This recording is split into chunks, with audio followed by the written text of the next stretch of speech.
Movie बघायला जाऊ की नको याचा 100 वेळा विचार करून फायनली मी तिकीट बुक केलं. Hello, it's me Prachi. मी गेली होती कांतारा चॅप्टर 1 बघायला. इंटरनेट माझे फ्रेंड्स सर्व बोलत होते ब्रो काय मूवी आहे, माइंड ब्लोईंग. सो विचार केला की त्यांच्यावर विश्वास ठेवूया आणि मूवी बघायला जाऊया. हेलो बिग बॉस, अभी हम मूवी देखने जा रहे हैं. बिग बॉसचे असर झालेत आमच्यावर. मला माहिती आहे तुम्ही लोक विश्वास नाही ठेवणार, बट मी पुरा थिएटर बुक केलं होतं मूवी बघण्यासाठी.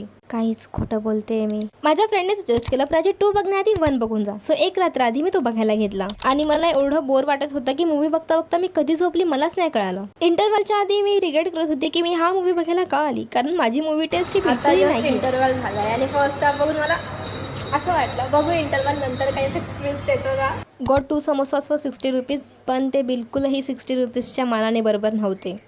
आरामात मांडी घालून बसली. इंटरव्हल नंतर मूवी स्टार्ट झाला आणि नंतर मला कळालं की सर्वजण एवढं का नाव काढत होते या मूवीचं. काय ऍक्शन सेन्स होते. 1 मिनिट तुम्हाला पण दाखवते.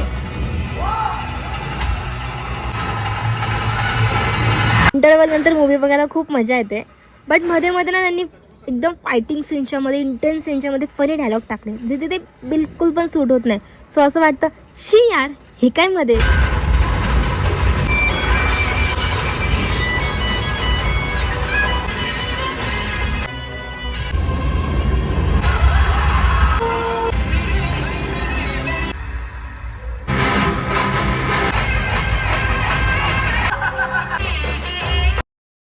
मूवी बघून झाल्यावर प्लॅन होता की मस्त मरीन्सला जाऊया, बट लेट झाला सो तो प्लॅन कॅन्सल केला आणि गोळा खायचा प्लॅन केला. बाय द वे गाईज, मी याला प्री बर्थडे सेलिब्रेशन बोलू शकते कारण हा चालू आहे माझा बर्थडे वीक. मी कधी असं प्री बर्थडे सेलिब्रेशन केलं नव्हतं, पण यावेळेस केलंय. सो त्याचा व्लॉग लवकरच येईल. Signing off for today. Bye. बाहेर फटाके फुटताय.